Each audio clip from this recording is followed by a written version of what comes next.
brown girl. Detroit is my city, I try to hold on, but them haters, they give me, they keep on taking any shots, but they miss me. I see myself ready, I know that I gotta keep going, be steady. I remember back in 6th grade, you know, everyone has Nike, Jordans, Air Force. Well, I had these shoes, they were laughing at my shoes.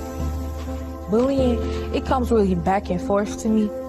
When I was little, I didn't like my natural hair because all my friends, they had like straight hair. When you look at today's social constructs on what beauty is, it's really important that the girls are able to identify with themselves and they have someone that they could confide in. In our homes, it's an everyday conversation. We're pretty brown girls. We brought that conversation to the forefront. I am beautiful. I am beautiful. Inside and out. No longer are we whispering behind closed doors. We're talking to our children right from the beginning. If you don't love yourself inside and out, you're gonna care what people think. Independence is being a leader and not a follower. My hair can do what other girls' hair can't do. I am a pretty brown girl.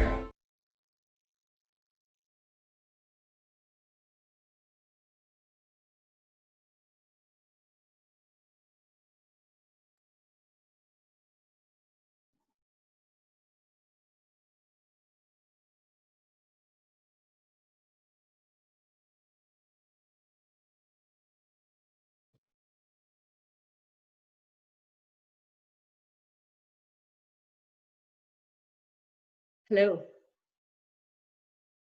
My name is Karen, and I am a pretty brown girl from a different part of the world and co-founder of AramSei. If you've been with us on this journey for the past few weeks, you know that AramSei, which means Help Others, is a nonprofit that helps grassroots organizations in the areas of education and healthcare. If this is your first session joining us, welcome to our learning journey. Grassroots causes such as Pretty Brown Girls are doing a phenomenal job in the areas that they serve, but they're limited in their impact due to lack of funding. AramSei aims to amplify their impact. Since inception in 2012, we have supported projects worldwide, including Honduras, Guatemala, India, and in Oakland, USA. Our 3 pillars are to volunteer, support, and donate. If you came in earlier, you saw the videos of 2020 COVID relief that AramSei is working on. Right around then, the world woke up to another longer-term pandemic, the challenges around racial injustice, specifically geared towards the Black community. We at AramSei were talking about this and realized we needed a series of resources specifically geared to the South Asian community that is looking to learn more and wants to be allies. Hence the series of webinars. Today's session is the final in a series that took us through the past in terms of exploring our history, the present, hearing from members of the community, and today a call to action, along with sessions for kids and youth. Now that we have understood the history and connections, in this session, we want to leave you with a clear set of what you can do to create the change you hope to see. If you would like to continue the conversation and for ongoing opportunities to support AramSei and Black lives, please visit aramsei.org or sign up at aramsei.org/volunteer. AramSei is also looking to financially support causes that are influencing Black lives, such as Pretty Brown Girls. This is a cause that is near and dear to us as it promotes beauty within and empowers Black girls who will be the leaders of tomorrow. To learn more and donate, visit aramsei.org/donate or aramsei.org/PBG. Now to today's program. The session will be recorded so we can reference back parts that resonated and also to follow up on commitments we may make as a result of this session. You can post comments and feedback via chat or the Q&A option in the Zoom interface. We want to make this an interactive session. We want to hear from you if something resonated, something surprised you, or maybe even something you disagree with. With that, an overview of today's panelists. Anu, who's our facilitator today, is from Facebook. She does community engagement and public policy. She's also an ex-vice mayor of the city of Fremont. We also have Emma, who's a software executive, entrepreneur, investor, and also founder of Indiaspora, Ecoforum, and the Sandhill Group. We also have Linton Johnson, who's a strategic programs manager and external affairs at BART. He's also entrepreneur and chief visionary officer and founder of Ovis. We are also delighted to have Hudson Osborne with us. He's a senior at San Lorenzo High School and also a future district attorney, judge, and senator. With that, over to you, Anu, REIMAGINE supporter extraordinaire and facilitator for today. Thank you, Karen, and thank you to REIMAGINE for hosting these conversations.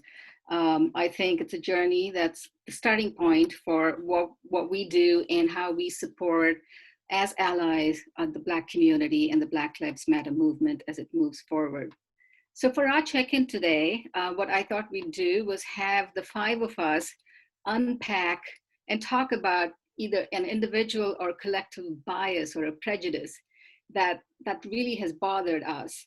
And then we'll do a poll of all of the participants asking you to tell us what really irks you about some of these prejudices and biases too. So with that, Linton, you want to start us off? A bias, and let's see. I think one of the things that kind of irritates me is when people say they are colorblind. I don't see color, and I'm staring at them in the face, and they say that they don't see color. I'm like, well, do you not see that I'm black? So basically, you're telling me you don't see me. And so when I was advising a mayoral candidate, when I was the chief strategist, this candidate said that she wanted to be able to say, and she's white, she wanted to be able to say that she doesn't see color. And I said, I think that's the wrong answer, because that kind of offends me. That means you're not seeing me. It's not what you see, it's how you react when you see it.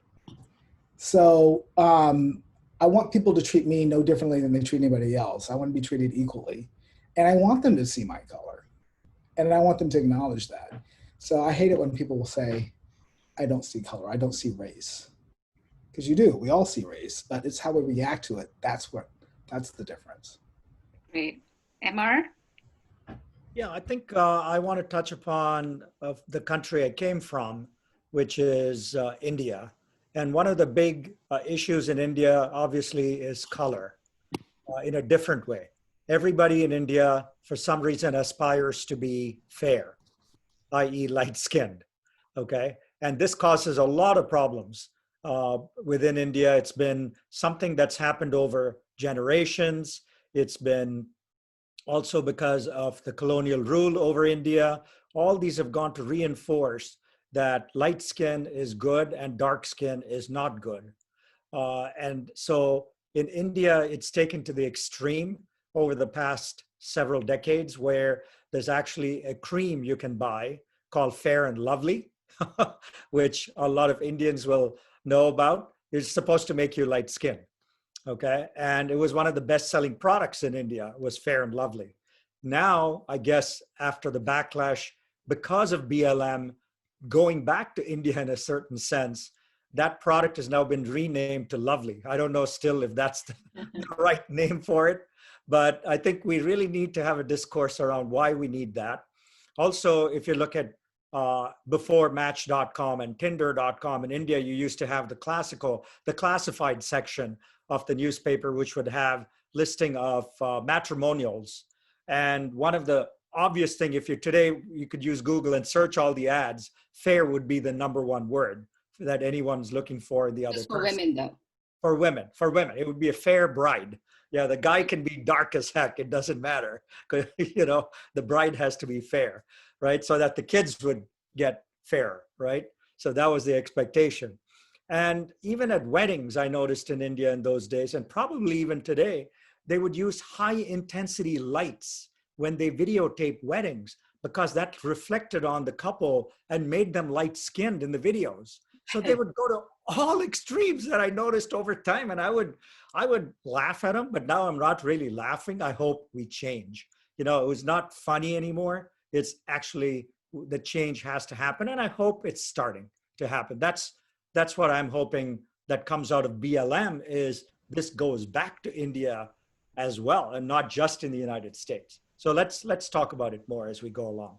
That's great. Hudson.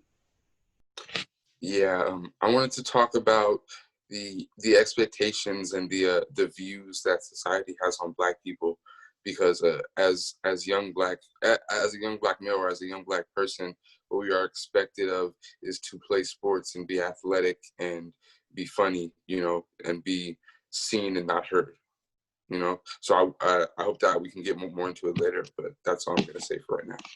Perfect. Thank you. Karen? Yeah, I was going to follow up on what Amar said.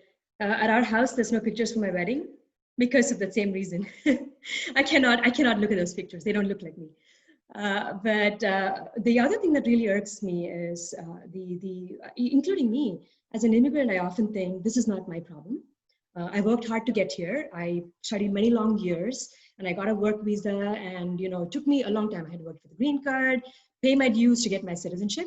But what I fail to remember when I'm taking this stance is it took civil rights leaders like MLK fighting for equal rights for people of all colors to pave the way for me to immigrate here, right?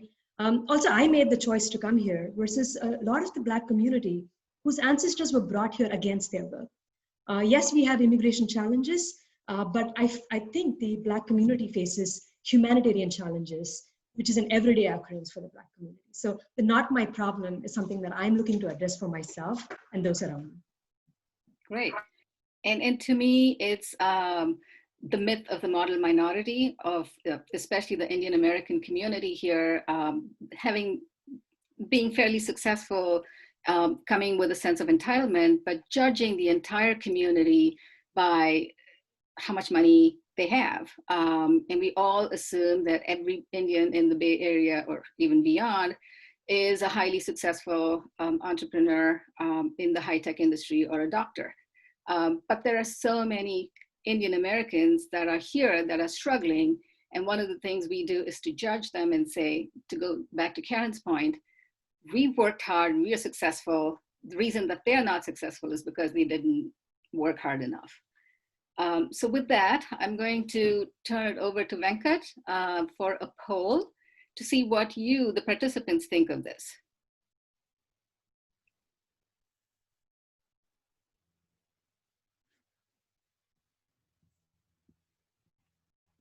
So the first question on the poll is, as a South Asian community, what do you believe is an important prejudice we have to confront in dealing with racial justice?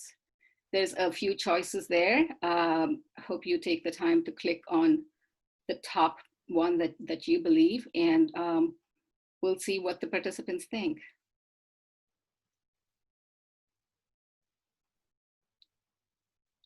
All right, Venkat, what do we have? We have about, the votes are coming in, I know we'll share them back, but right now I think colorism, I think it's resonating with a lot of the folks that are listening in. The myth of the model minority, will not engage, not my problem. I think it's anti-Blackness. Those are the things that are standing out, but colorism stands out by a big, big majority. So can I step in for a minute, Anu, if you don't mind? Maybe I made too strong a case for that. But, Emma, it's your fault. I know. Let me add to your model minority problem, right? Indians are supposed to be hardworking, highly educated, keep out of trouble, et cetera, right? And what really happens there is we only look at the successful part of the community, like you said.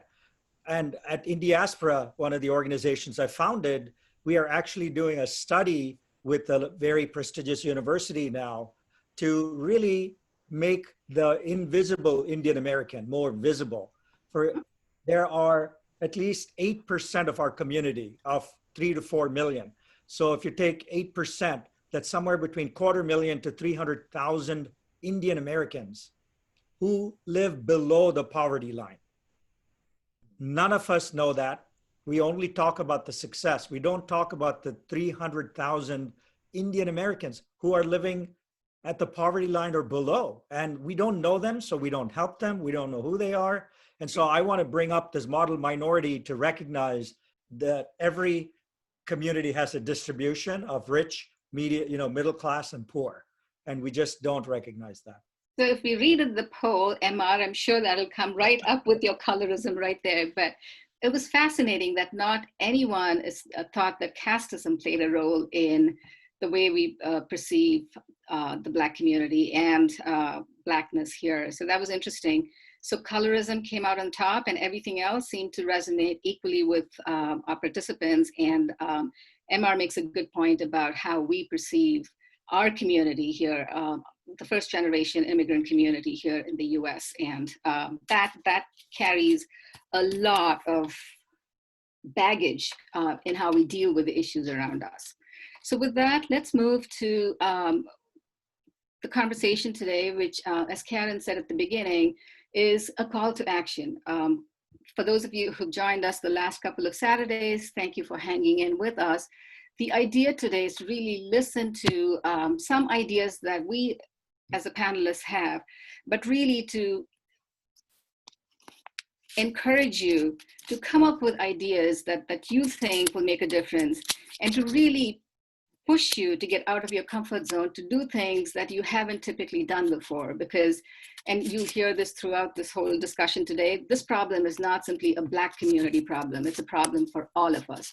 It's a problem of civilization as we know it. And so I think being part of this conversation, being strong allies is so critically important, which is why REIMAGINE decided to start this conversation as the first step to us being engaged as we move forward. So the format that we have today, since there's 5 of us, is to do a David Letterman style top 10 things that we believe are are things that you can do to activate yourself in this movement. So with that, I'm going to ask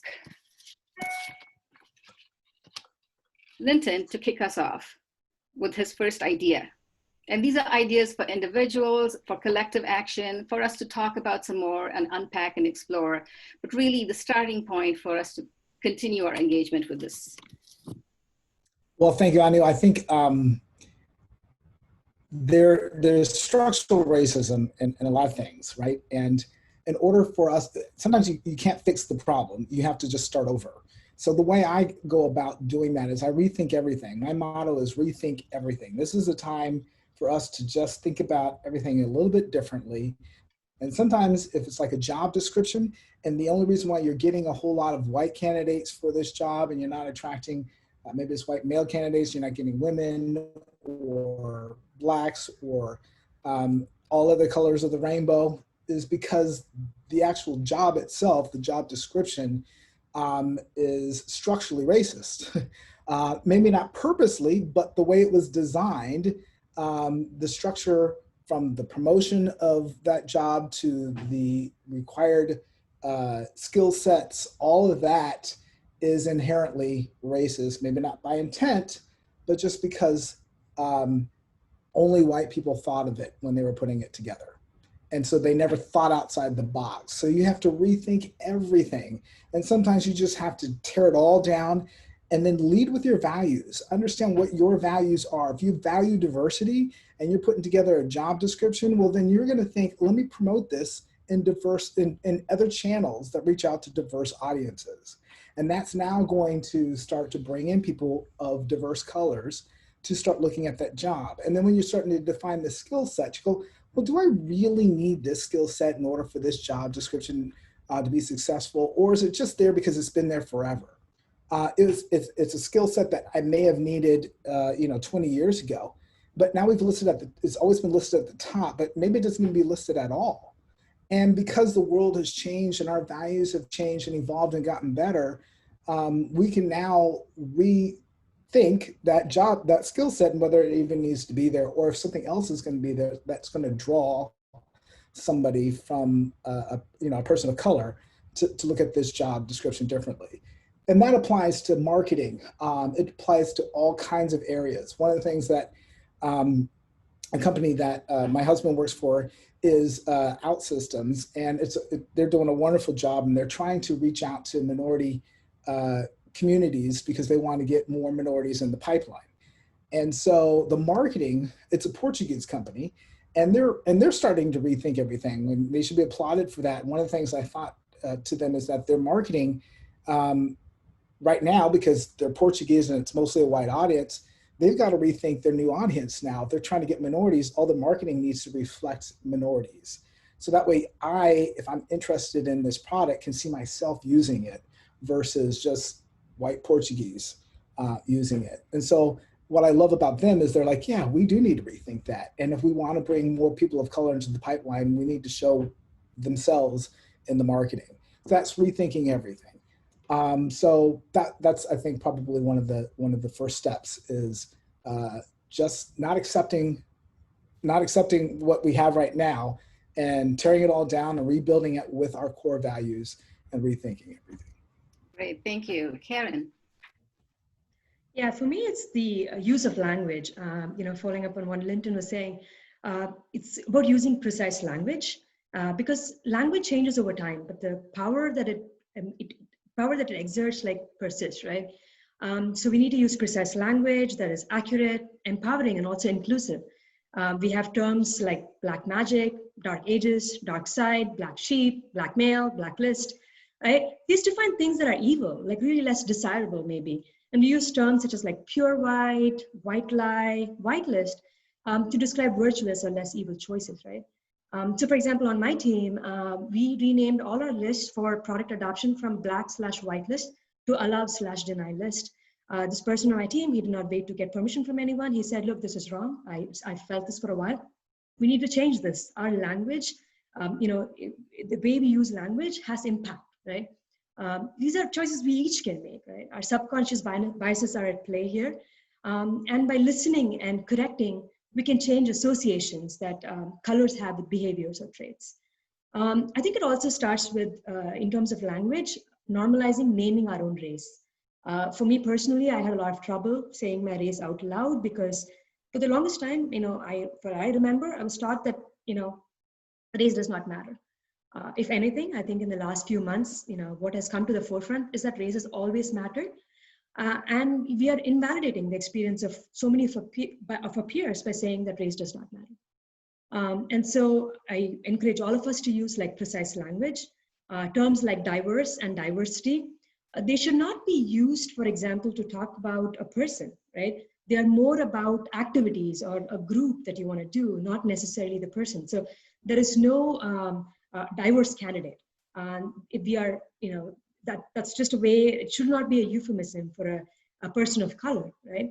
I do believe that language learning is like a lifetime process, and we will learn and adapt as we go. And there will be things that we learn that we have always used, and they have these connotations that we haven't noticed before. But when we identify them, I think it behooves us to course correct and take steps to change our language.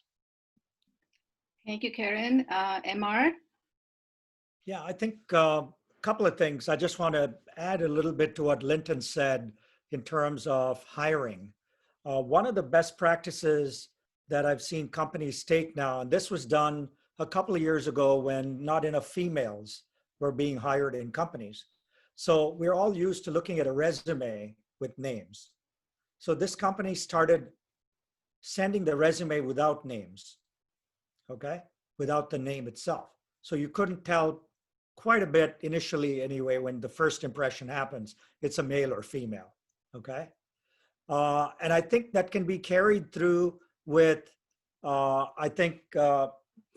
blacks as well, because blacks are known to want to have individual names. What does that mean? When your resume goes out and you have a name like Shania or Deshaun or whatever, there's an implicit bias. Okay, this is a black person, right? So I'd like to add that to the mix in terms of companies looking at candidates, take the name out, so that immediate bias is when you see a name, right? And I think that should be done across the board. And then you look at the resume itself to see what qualifications they have. But a lot of us get prejudiced when we see a name and it's a female or it's a black. That's immediately goes to us. So just something there to touch upon. One of the things at Indiaspora we did, moving on to this action point 3, is we had a town hall similar to this one. We had about 100 people come and we started talking about individual action. And this was one of the ones that resonated with a lot of people. In fact, one of our members said, the first thing I did after the BLM thing became a crisis, I called Boys and Girls Club and I became a mentor. That's an individual action I could take. I didn't need anybody to help me or tell me what to do, right? So even again here for all you participants, that's something you can do. Just find someone to mentor. And if you can't find them, call the Boys and Girls Club. They would be happy to find someone that you can work with, okay? So I think this is an amazing thing. And I've had mentees for the last, I don't even remember, 20, 25 years. And that really energizes me personally to work with a young person, to give them advice, to see them grow, see them become successful in whatever they're doing. It's not just making money. They may want to graduate from school, or they may want to go take a gap year, whatever it is, to make them successful in whatever they set out. Gives me so much energy. So I would say do this individually. Just make sure each of you can get a mentee, because we all need mentors, but we can also have mentees. Thank you, Emma. You make a really good point in being a mentor, in that it's a two-way learning experience. You give, but you also get back so much in return. So thank you for that point. Hudson, you're next. Yeah. So I really want to touch on both Linton and MR's points. Karen, your point was great as well. But what I really wanted to touch on was the inclusion and diversity and the networking and the mentorship, and all of that is definitely essential. But what is a critical part that I feel like many people miss out on, which is that for people of color, children or young people of color, it takes 2 times the effort, or 2 times the work, to get half the chance. So I feel like that needs to change. So in order for that to change, we must start earlier and younger, the same way that we do with children that are not of color, right? Like just because of the people that they know or the things that they have been. So like the opportunities that we create need to be, oh, it's right there on the screen. Yeah, the opportunities that we create need to be early, and they need to be in their face so that they know they have a choice, instead of just being forced into something that they only see. Like when you only have one perception, when you have tunnel vision, then it's harder for you to branch out, and see all of your other opportunities. Hudson, the next point that I want to make is about policy setting and advocacy. The minute you talk about policy, a lot of us push back and say, I am not a political animal. I do not want to get engaged. If you're not at the table making decisions, you're part of the menu. So I think it's important for all of us to be involved and engaged in whatever way we can. I mean, not everybody needs to join the protests, but we need to be visible in our advocacy efforts as well. One of the things that I was delighted by was this whole conversation around defund police and what that means. I mean, there's several reactions when you hear the term defund. People go all the way to saying abolishing the police department, which it's not, to really saying, what does it mean? How do we reform the police force to really provide that public safety service? And one of the things that I've seen over the last couple of weeks was a group of activists in Berkeley, led by a first-generation Indian American, Bernali Ghosh, worked with the mayor of Berkeley to really take a look at what reforming the police department meant. And one of the first things they thought about was, there are so many things that we've added to the police as a role that are non-essential.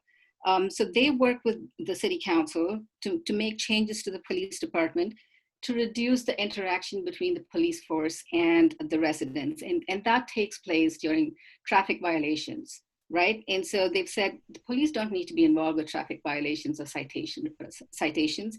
That can be done by unarmed personnel. So they have a new Department of Transportation, which has engineers and others that will do the traffic laws and work with the community on really looking at how that's done and pull the police away from that.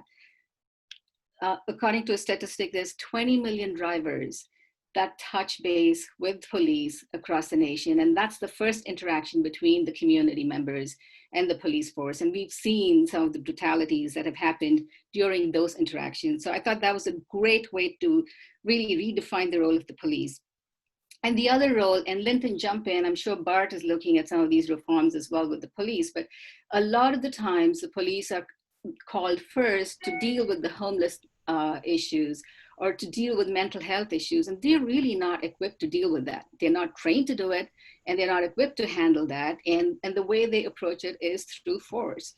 And so to pull that role away from the police department and have social workers be the first point of contact and deal with some of these issues. And again, reducing the police budget by taking away some of these roles from the police.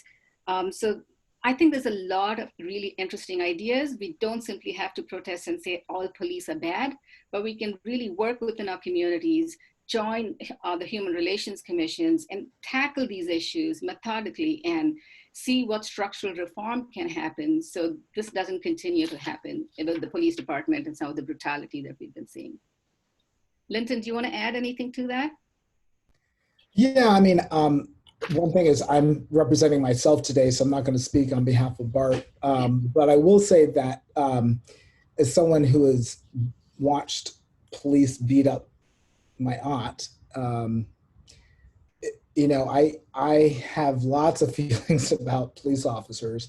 And then not speaking on behalf of Bart, but being around the huge changes that have happened within the Bart Police Department, I have a whole new appreciation for police officers. And I, you know, I see both sides now of that. And I appreciate the whole defunding the police, because the idea of, I don't like really even calling them police. I think they should be called either safety officers or peace officers, because that's what we're ultimately wanting them to do, is bring peace.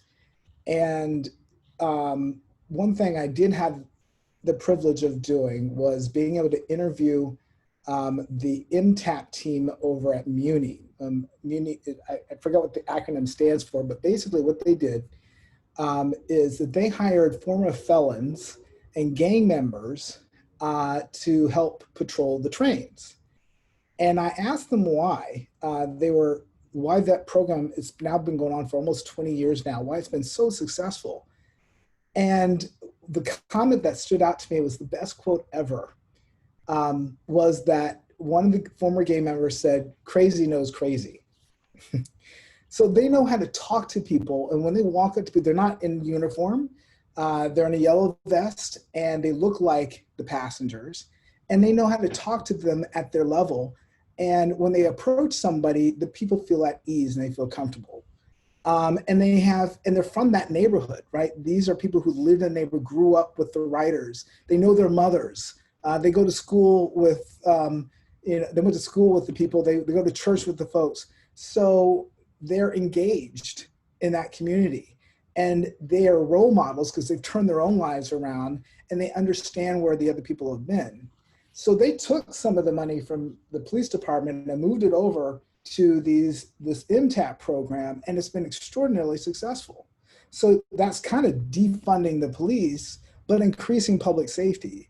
And what they also said was that when a police officer walks on board, people feel unsafe. That's the wrong feeling. If a police officer walks on board, you're supposed to feel safe, but especially in the Black community, when I say police officer, I don't feel safe sometimes. And that is not what's supposed to happen.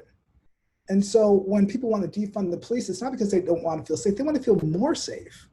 And we want our police officers to have the image of safety and peace, not of a warrior soldier that's going to come and kill you. And especially if you're a Black person and a Black male, when I see lights in my rearview mirror, I seize up. That should not be my first reaction. And for so many Black men, especially Black men, when a police officer approaches and you're fearing for your life, that's the wrong reaction. And so when I hear about defunding the police, I think about the MTAP program. I think about ways of making our community safer and for all of us feeling safe. And the police have to be part of that. But as Anu said, there are certain roles that they don't need to play. They need to play other roles because they can't be everything to all people. They need to focus specifically on certain areas, but they don't need to be everything to all people. And because of that, we're starting not to feel safe again. At least many minorities are. Thank you. So we've done one round, so we've gone through 5 actions. So any of the panelists have anything to add before we jump into action number 6 with Linton? And to all of the participants, again, we'd love to hear from you as well in terms of ideas. So please keep those coming. I just wanted to add that on the defund police, it was a learning for me as part of the webinar last time when Maya was talking about this. To me, I was one of those folks who took it to the extreme, who said, what will I do without the police? I need them for my safety. And the 2 reactions that later on thinking where, when we see defund police, we're not saying take away police. We're saying, let's reduce the investment that is going into all these, militarization of it to give it to other parts where we can do something different. So that was something that really, for me, I was thinking in extremes and I had to adjust my thinking. And the second thing is the fear that, some of the community feels, whereas I feel that they're there to protect me. And I think that was another correction point for me. So I just wanted to acknowledge that I know there are probably others like me who are going through this learning journey, and it's not extremes. It's not one or the other. It's, finding a middle ground. The city of Fremont's embarked on a whole host of conversations with the community to really talk through some of these issues. But to Linton's point, I think it's not simply the Black community. A lot of us, it's the Hispanics, it's even any brown community that feels that sense of fear when you're stopped by the police. And much as we talk about training, diversity training and everything else that the police get, I remember when I was on the city council and I was stopped by a policeman for speeding on a residential street. And the first thing he says to me when he sees me is, "Do you speak English?" And I looked at him and I said, "A little bit." So that was the start of the conversation. There's already that predetermined bias that came through loud and clear. So that's a conversation that's going to go on for a while, and change is going to happen, and I hope it continues to. So let's move back to action number 6. Again, that's back to you, Linton. Well, I think I made the action number 6 is to rethink everything. So I think I kind of talked about that. So I'll let you guys, in the interest of time, jump to action number 7. Action number 7, Hudson. So action number 7. Well, that's really just, it's well, from my point of view, growing up, right, I did not get to see as many role models or as many people in the positions that I was thinking of. When I was younger, I wanted to be a police officer, but then that changed quickly because I wanted to be a football player and a basketball player or a singer or a dancer, because that is where, subconsciously, now that I look back on it, that's where I saw everyone who looked like me. This person looks like me, this guy looks like me, so this is what I should do, to fit into my community so that I wouldn't be alone and isolated. But then as I started to grow up and I started to get older, I started to realize that this is not okay. This is not what this is not what Black people should be thinking of, or brown people, I'm sorry, the minority group should be thinking of when they look at themselves. So the importance and the substance, really that resonates with young people, seeing people that look like them in all sorts of positions is so important, which is why I believe Barack Obama is super important. Cory Booker, all of those people are super important. Martin Luther King Jr., which you don't learn about until middle school, elementary school, late elementary school. Those people are so important because they shape how you think at a young age. And that is when your mind is the most moldable, So that's incredibly important to me. Thank you, Hudson. MR? No, I think, our community is a little different in that we see so many successful people in so many professions. And in fact, kind of in a funny way, it's, we don't have many athletes, right, in the Indian community, because we don't have really too many role models in that space, So our role models are doctors and lawyers and engineers and tech CEOs. And so we do have a certain segment of society that we model ourselves. But I think having come to the US, one of the things that I tell my kids, they were born here and stuff, is you can do whatever you want to do. You don't have to be a doctor, a lawyer, an engineer, right? If you want to do something else, go for it. And I think this country, for us as immigrants, gave us at least that opportunity to say, do whatever you want to do. You don't have to be like our community, right? I think we got to talk with you guys, Linton and Hudson, about more athletes. You know, you guys have to inspire us. Listen, I will not be taking up any basketball jobs, so because I'm too short. So if you got a taller person, go put them in my spot. Don't worry.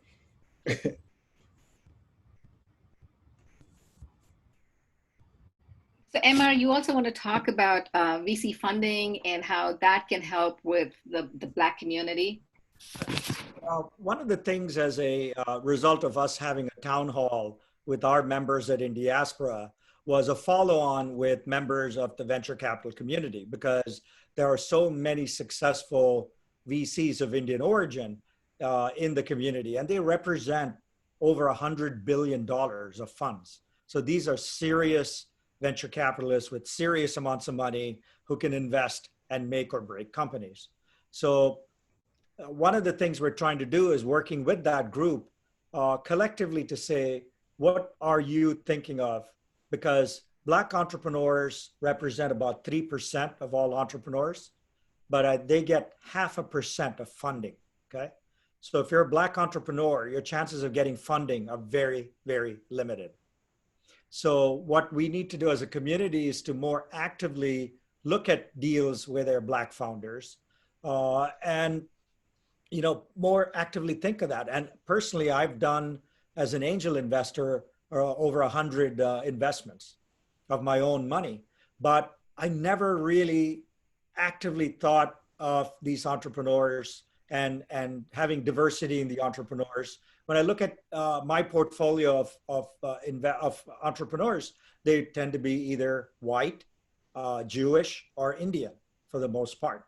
You know, those are the three segments that you kind of think of as entrepreneurs, right? Now, in the past year, a few months, I'm thinking more actively of investing in a company and making that something that's in my mind, on my mind when I look at a deal. And so I went back and I only had, I have to admit this, only one investment I'd made in the last year that was a Black founder out of. Hey, Mar, you might need to talk because I got something for you. Yeah. And now more recently, because of BLM, I've invested in 2 more companies. And the tipping point for me was that the founders were Black. Okay. So I'm taking a bet now, in a sense, and I'm hoping that these 2 new companies actually will perform well, and I can take them to other people and say, see, you know, this is a successful company and all you guys ignored it, you know? So I think that's the kind of action we need to do, is to give them an opportunity, give them a chance, and, you know, give them a path to being successful. So I think there's a lot of talk within the Indian American venture capital community. Some of them have already set up funds that will invest in minority-owned businesses. So that's one thing we're doing. The second thing is we also have a lot of entrepreneurs who are members of Indiaspora. What we're talking to them is, are you hiring more Blacks in your companies? So that's the other opportunity, is to hire people so that before they become an entrepreneur, they, you know, the first step is to be an employee in a tech company to understand how it works and then get to the next stage, right? So we're working with those people as well. And the problem there is there's very little quote unquote tech talent that they can find in traditional means with the Black community, right? So you have to go to non-traditional sources. So we're now approaching some Black colleges and starting to talk to the presidents of these colleges to say, hey, how can we help you kind of get better known? Or how can we help your students take the right classes that would get them in front of tech companies, and starting that discussion right now. Great. And when Emma was talking about this during our discussion, Hudson had a good point. And he said, let's start even earlier than colleges. Let's start in high schools or middle schools and really give the kids the opportunity to learn about new things and get on a level playing field. Karen, you're next. Yeah, for me, it's the talk with our kids, talk to our kids about race. It can sound, it does sound like tough, right? It's a difficult conversation to have with our children, and we hesitate because of that. What has inspired me in the last few months or years is hearing about the talk that Black parents need to have with their kids, right? If they have an 8-year-old like I do, the talk they're having probably is, if you know, somebody in authority comes over, if a policeman pulls you over or anything like that, just raise your hand and you know, state your name, and these are my hands and I have nothing to harm you, right? That's the talk they are having in their households, which means I think I can have the talk with my son as well, in terms of the tough situations that come with race, right? I still remember when my son was 3 years old, we were at a restaurant and he pointed to somebody who was a different color, and he was asking me, hey, you know, Mom, what about that person? He looks different. And my immediate reaction, my gut reaction, I think, was to say, shh, no, don't talk about this, right? Like immediately I shut him up. And in my mind, I was trying to be polite because, again, I was thinking, you know, we don't talk about these things in public. It's taboo, you know, we'll talk about it at home. But my son, you know, and kids, what they take from it is, this is something that's taboo. This is not something we should be discussing. Because if any parent knows here, kids want to talk to their parents about everything that they see. And more often than not, at the most inconvenient times, my son will always try to talk to me when I'm trying to get ready to go to work, and he'll be tying his shoelaces, and it's the longest 5 minutes of my life, but that's when the most important questions come to him, right? Or we're standing in the grocery line and he's pointing to somebody ahead of us in the line and he's asking me, and I'm like, oh man, there's so many people around here that can hear us, and what is my response going to be? But over a period of time, I have learned to acknowledge his questions and observations and say things like, yes, it's true, people come in different colors, shapes, and sizes. Sometimes I'll tell him, I'm so glad you brought this up. Let's, you know, go back home and we can talk more about this, but that's a good observation. And sometimes I tell him, I really don't know the answer. Let's, you know, figure this out together. That's a good observation. And, you know, if he comes up with an idea, then I say, let's explore, right? We also recently took him to a protest for Black Lives Matter. And it was an opportunity for us to talk to him about the unfairness of the situation. I know at this age for him, it's important that we are fair. That's just something that's like compelling and drives him. And so bringing that discussion to that to say how this unfairness in the world is tied to race really resonated for him, and he really responded to that and such. I also encourage all of us to revisit our bookshelves. You know, I did that, and I realized that a lot of the books that you know, we are exposing our son to are probably the heroes or heroines in that case are only of a certain color, right? By exposing our kids to other, you know, books that are from other communities and people that look different, we can really inspire them. You know, it's truly like heroism does not come in one color. It's definitely, you know, technicolor. At the end of this, we will share back with you a book list, which will cover like a starting list for you if you're looking to revisit your bookshelf for your children. Thank you, Karen. For those of you that joined us at the first session where we talked about the history of the Indian American community and the Black community, it goes back 400 years.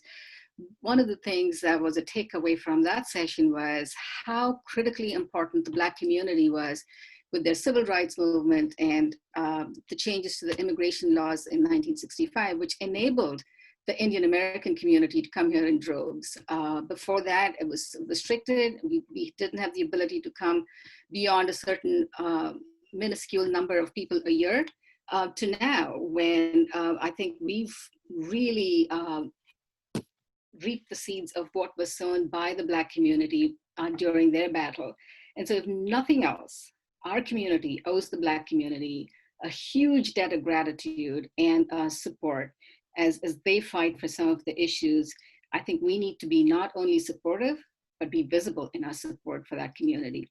And MR talked about the myth of the model minority and how we've done well, we need to stay on the safe lane and not antagonize our white friends. So we try to play it safe, and I think that is absolutely the wrong attitude. And MR also talked about the lack of role models in athletics and sports. And for the longest time, we had absolutely no role models in politics because politics was seen as a dirty game that you didn't get into. So when I ran for council 15 years ago, I was the first Indian American to get into politics. And today it's a completely different scenario. We've got so many role models that the next generation can look up to because they had the courage to get engaged, and because parents like MR said it's okay for our children to do what they want to do. We will not define success only if you're an engineer, lawyer, or a doctor. And so I think it's important for us to stand up, be engaged, and really change the policies and fight for injustice any chance that we can get. So democracy is not a spectator sport. So every one of us that is qualified to vote should register to vote, get our friends to register to vote. And this November, again, I'm not getting political. I know REIMAGINE does not endorse political statements, but I think it's important for us as community members, as an immigrant community, to register to vote and to vote on November 3rd. Get out of your comfort zone. Do something that you haven't done before. Funding and supporting through donations is awesome, that's needed, but I think we need to get beyond that and really be seen. Get on your commissions and in your cities, human relations commissions deal with so much of these issues. That's a place to start. Join organizations, as MR mentioned, join these organizations like the Boys and Girls Club, NAACP, ACLU. There's a lot of organizations doing the good fight, and they need support, both in terms of money and in terms of volunteers. Let's not say that this is not our problem. Any problem that's fighting for injustice is everybody's problem. So we are in this together, and we should all be in it constantly. I think it was Sangeeta who talked about how we should be the change that we wish to see, and John Lewis said something similar. Change will not come. Oh, I'm sorry, it was Barack Obama who said, change will not come if we wait for some other person or some other time. We are the ones we've been waiting for. We are the change we seek. And so I think we really, as a community, have the bandwidth to get engaged, and we need to get out of our safe space and get engaged and plugged in any way we can and really get out of our comfort zone. With that, I'm going to open it up to the four panelists to add anything else that they want to before we go to the next poll. MR? No, I think I'm curious what the next poll is. You don't want to influence it this time? Exactly, I'm not going to. Hudson, do you have anything to add? All right, let's move to the next poll. The next poll basically is saying, okay, we've talked about all of this and we need to get beyond talk. So we'd like for all of the participants to commit to the top 3 actions that you will take. And Karen and her team will remind you by sending you an email in a month to ask you what you've done so far, and also to provide you with resources to help with doing those actions. So the question is, and this is an allyship commitment, what actions will you commit to take action on or to be an ally to the Black community? Select your top 3. And while the participants are going through their top 3, MR, what would your top 3 be? Yeah, I would say, invest in Black-owned companies. Would definitely be one of them. And the other thing is to stay engaged and, talk to people in our community about race, because it's not a fully understood concept within the brown community as to what's happening in other parts of our community as well. So, yep. Hudson, what are your top 3? My top 3 were mentorship, rethinking structurals, and having conversations with kids. Great. Linton? Uh, Invest in Black businesses, rethink everything, obviously, and mentorship. I'm big on mentorship. In fact, Hudson's he's so good this kid is an amazing kid. He's a young man. I shouldn't call him a kid. I just have to brag about Hudson. He was my intern last year, and has it been a year? Yeah, it's been a year. So he was 16 at the time, and just a brilliant young man. And I think what got me was him saying that I want to be a senator. And my cousin happens to be Cory Booker, so I was able to introduce him to Cory Booker, and So it was really cool to be able to bring those two together. But he said I wanted to be a senator, and he said it with such conviction for a 16-year-old. I'm like, that was just so refreshing. And he and the other intern we had were probably could run circles around half the interns I've ever had. Just a very intelligent young man. But anyway, I just have to brag about him all the time. So. Hey, Hudson, tell us when you start your campaign. We'll all work on your campaign. Yes. Yeah. Thank you so much. Thank you, Linton. Really, it was great. It was a great experience. Karen, your top three. Yeah, I think for me, it is supporting Black-owned businesses. Like when we send the book list out, we will share bookstores that are owned by, Black-owned businesses. That way, two things can happen at the same time. You can get more diverse books and also support a Black-owned business. Talking to kids about race, I do want to keep that conversation. It's an uncomfortable conversation, but a good uncomfortable. And staying engaged. This is not like a once and done thing. I want this to be a lifelong journey that, I take along with my friends at RMSI and others that in my social circle. My parents are listening, but them too. Yeah. Great. For me, I agree. Mentorship is huge. I think that's something each of us can do as individuals, just putting in a little bit of time. The other two, of course, are policy change and staying engaged. But the one thing that I will say is, again, do something you're not comfortable doing. Go join a protest, see what it's about. So let's see what we got back from our participants. Mentorship is at the top with 63%. Staying engaged and talking to your kids about race, and supporting Black-owned businesses all come in second, and supporting policy change comes in third. Not one person wants to join a protest. So. I think we need to change that. And maybe it's the COVID one.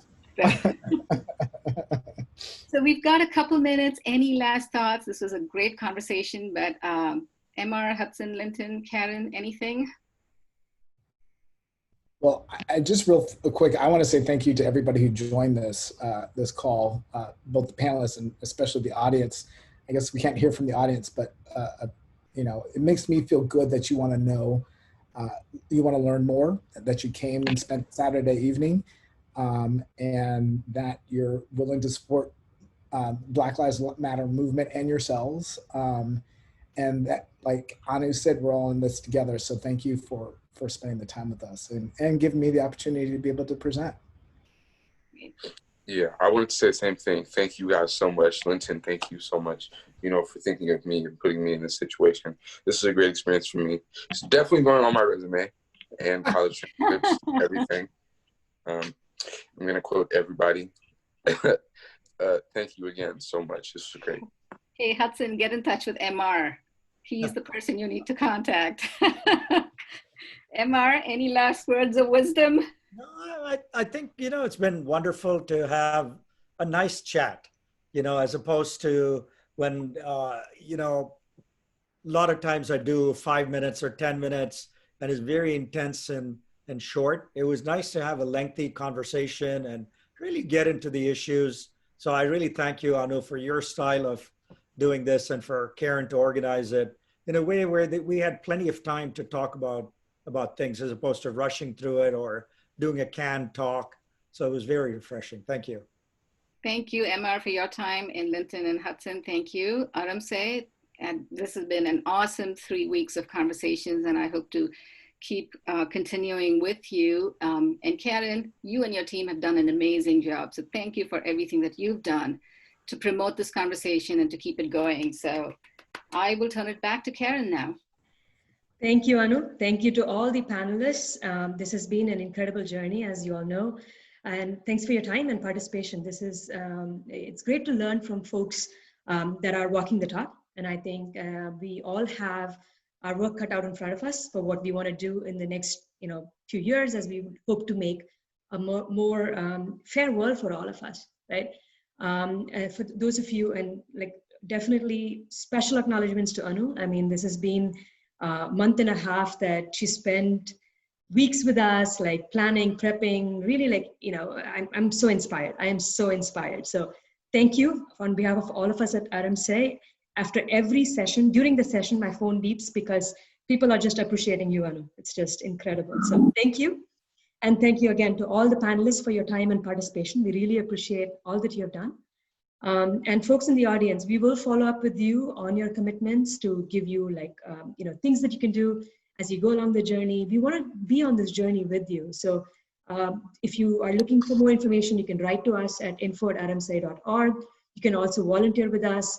Or if you want to support an organization like Pretty Brown Girls, you can do that as well. So there's lots of ways to get engaged and make sure your voice is heard. Remember, our voices do matter, and together we can make the change that we hope to see. Thank you all. Thank you very much. Thank you. Bye.